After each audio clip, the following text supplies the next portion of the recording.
Women marched in the streets of Washington and other cities yesterday. Proof, our Erin Moriarty explains, that it would be wrong to assume women are of one mind in this campaign. Is it fair to say that in 2020 it's really not an issue of red and blue anymore? It comes down to pink. Women voters have been driving the election outcomes for the better part of the last 30 years. I'm Kate, and I am a mom of two. Kate Spittelmeister, Erica Rolland, I've lived in small towns, big towns. Patsy Crawford, I love family and friends. I've been married for 19 years. Karen Watkins, Atifa Robinson. I'm a community advocate.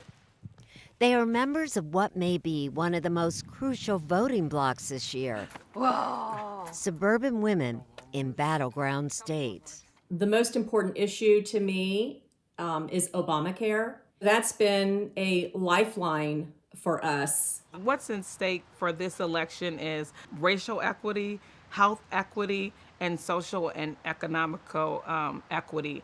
I believe under the Trump administration is going to be the best future for our children, for our families. Women have always been very committed to voting. At least since 1980, they've been outvoting men. But I think this level of the sense our vote is fundamental to the future, I think is new and different. Lauren Leader, who runs All In Together, a nonpartisan voter education group, says women on both ends of the political spectrum are unusually energized this year. A trend that's been building since 1980, when Ronald Reagan won the presidency. You saw the sort of left-leaning feminist women who were entering the workforce, those working girls with their shoulder pads. And you saw huge numbers of women on the conservative end of the scale also come out. A generation later, it was white women who tipped the scales and helped put President Trump in office. Somebody said, suburban women, how's Trump doing? But do you remember last time too? They said, women don't like Trump. I said, I think they do. I think they do. Patsy Crawford and Erica Rolland live in Wood County, Ohio, and both once voted for Barack Obama. But in 2016, they swung right for then-candidate Trump, just like their county itself. I realized that God and country is the most important thing about my kids' future. I believe that he's been the most pro-life president yet. At the same time, a lot of other women, like Kate Spittelmeister, living in suburban Wisconsin, couldn't bring themselves to vote for either major candidate. A lot of us, myself included, thought there's no way Trump's going to win, so we voted third party, which I did myself. And those votes in the battleground states in Michigan and Wisconsin, where the election was very tight, where the president won by just 11 or 12,000 votes, the votes of those women had a hugely outsized influence on the impact of the election. Suburban women in states like Ohio and Wisconsin could again prove pivotal in this election, especially white women without college degrees. I'm thrilled to be back in Ohio. So neither President Trump Across Ohio and the country. nor former Vice President Joe Biden are taking them for granted. If Donald Trump had his way, I would no longer have health insurance coverage. Both campaigns have launched an all-out assault of political advertising. Joe Biden could tear our country down. Erica Franklin Fowler heads the Wesleyan Media Project at Connecticut's Wesleyan University. Trump has been sort of overwhelmingly focused in the summer on crime and public safety. You've reached 911.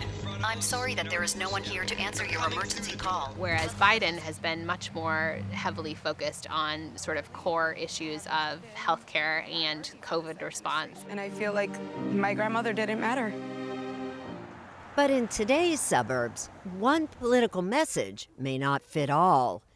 Does a campaign take a risk by reducing them to simple descriptions like soccer mom, security mom, suburban mothers? I think anytime you try to take any one demographic and fit them into a neat little box, there is a danger for backlash.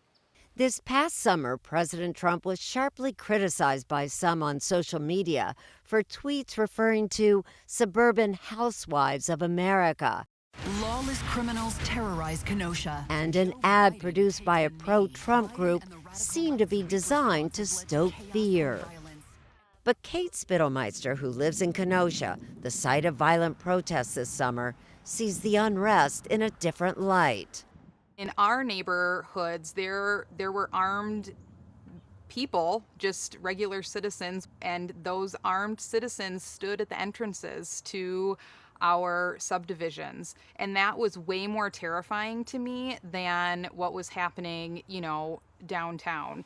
Atifa Robinson also lives in a Kenosha suburb. The radical left-wing mob's agenda take over our cities. Those ads encourage people to create a divide between our communities. And what I've learned, if we sit down and talk about the situation, what we have as a common ground is that we do want to see change. The fact is that American suburbs are now extraordinarily diverse. Over 30% women, people of color, live in American suburbs. Both Karen Watkins and Patsy Crawford, living in Ohio suburbs, came to the U.S. as children. Patsy, a Brazilian immigrant, supports the president's wall. I'm all about doing it the right way. I mean, we had to follow the laws and go through the naturalization process. But Karen, whose mom is Japanese, thinks the country should be more welcoming. I believe that anybody who wants to come here, should have the same opportunities. They spend the money in our economy and they contribute to society and our country. Are there any undecided voters anymore? Not many. Lots and lots of pollsters have said the numbers of undecided in this election are really very minimal. And with only 16 days until the election, most voters are so entrenched that no ad, news event, or even scandal is likely to change their minds. Donald Trump said prior to being elected that he could shoot someone on Fifth Avenue and people would still vote for him. Is there anything that the president could do that would make you change the vote before this election? That would do it. That would do it. Strong leadership when America needs it. Still, in the end, if the election is tight, an ad that doesn't win new hearts may still be successful if it inflames hearts already won. Turnout is everything, and it's especially everything in those all-important battleground states where it does often come down to just a few thousand votes.